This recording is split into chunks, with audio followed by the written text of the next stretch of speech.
మొదటిగా దేవుని నామమున మీ అందరికీ నా వందనాలు తెలియజేస్తున్నాను. పాస్టర్ అంకుల్కి, పాస్టర్ ఆంటీకి నా వందనాలు తెలియజేస్తున్నాను. మీ అందరితో ఈ యొక్క దినము ఒక చిన్న సాక్ష్యాన్ని పంచుకోవాలని ఆశపడుతున్నాను.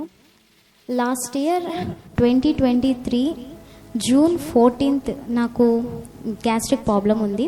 అయితే నేను హాస్పిటల్ వెళ్ళాను. అప్పుడు వెళ్ళిన తర్వాత నాకు సెలైన్ పెట్టారు. మరి 15th ఆఫ్టర్నూన్ ఏంటంటే క్యాన్యులా తీసేటప్పుడు అక్కడ ఒక ఆంటీ పరిచయం అయ్యారు. ఆంటీ వచ్చేసేసి నా నేమ్ అడిగారు. అప్పుడు నా నేమ్ వచ్చేసేసి బ్లెస్సీ అని చెప్పాను. అప్పుడు ఆంటీ నువ్వు క్రిస్టియన్నా అని చెప్పారు. అవునా ఆంటీ నేను క్రిస్టియన్ అని చెప్పాను. అప్పుడు ఆంటీ కూడా నేను కూడా క్రిస్టియన్ అమ్మా అని చెప్పారు. తర్వాత ఆంటీ ఏం చెప్పారంటే, ఆంటీకి వచ్చేసేసి 2 కూతుర్లు ఉన్నారు. మరి వాళ్ళిద్దరూ ఒక్కేమో స్టడీ చదువుతుంది, మరి ఇంకొక అక్కేమో కంప్లీట్ అయిపోయింది.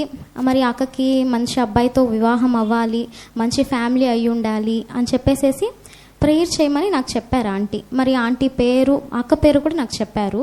మర్చిపోకుండా తప్పకుండా చెయ్యి అని చెప్పారు. సరే ఆంటీ నేను చేస్తాను, మర్చిపోను అని చెప్పేసి మరి ఇంటికైతే వచ్చేసాను.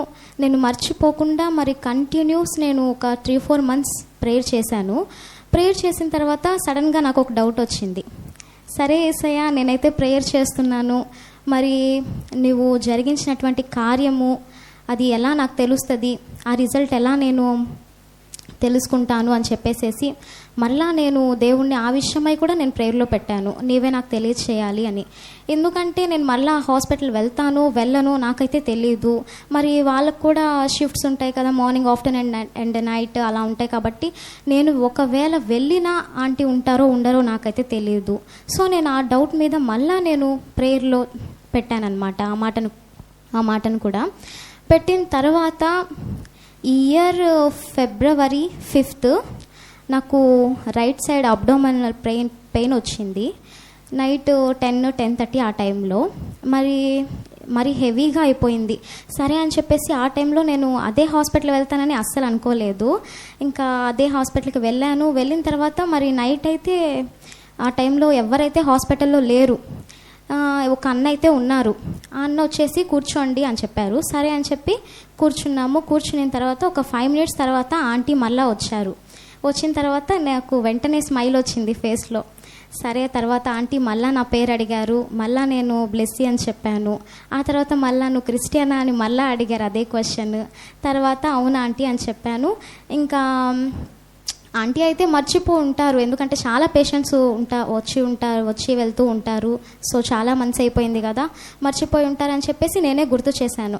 ఆంటీ నేను లాస్ట్ టైం వచ్చినప్పుడు మీరు అక్క పేరు మరి మీ పేరు చెప్పి ఇలా ప్రేయర్ చేయండి, వివాహము, మంచి అబ్బాయి, మంచి ఫ్యామిలీ అయి ఉండాలి అని చెప్పి ప్రేయర్ చేయని చెప్పారు కదా అనగానే ఆంటీ చాలా షాక్ అయ్యారండి. చాలా షాక్ అయ్యి ఆ తర్వాత ఆంటీ చెప్పినటువంటి సాక్ష్యం ఏంటంటే, అక్కకి మ్యారేజ్ అయిపోయింది, రీసెంట్గానే మ్యారేజ్ అయింది, వాళ్ళ ఇంటికి వచ్చేసి కూడా వెళ్ళారు అని చెప్పి దేవుని చాలా స్తుతించామండి. అక్కడ ఆ సమయంలో అసలు ఆంటీ ఎవరో నాకు తెలియదు, నాకు సడన్గా ప్రేయర్ రిక్వెస్ట్ చెప్పడం ఏంటి, నేను దానికోసమై పట్టుదలగా ప్రార్థన చేయడం ఏంటి, మళ్ళీ అనుకోకుండా అదే హాస్పిటల్కి వెళ్ళడం ఏంటి, ఆంటీ నాకు ఇలా కార్యం జరిగింది అని చెప్పడం ఏంటి, అసలు నిజంగా చాలా అద్భుతం అనిపించిందండి ఆ రోజైతే నాకు. అసలు ఆ పెయిన్ వచ్చి నేను ఆ హాస్పిటల్కి వెళ్ళింది కూడా ఆ రిజల్ట్ కోసమేమో అనిపించింది. చాలా దేవుని స్తుతించానండి ఆ సమయంలో.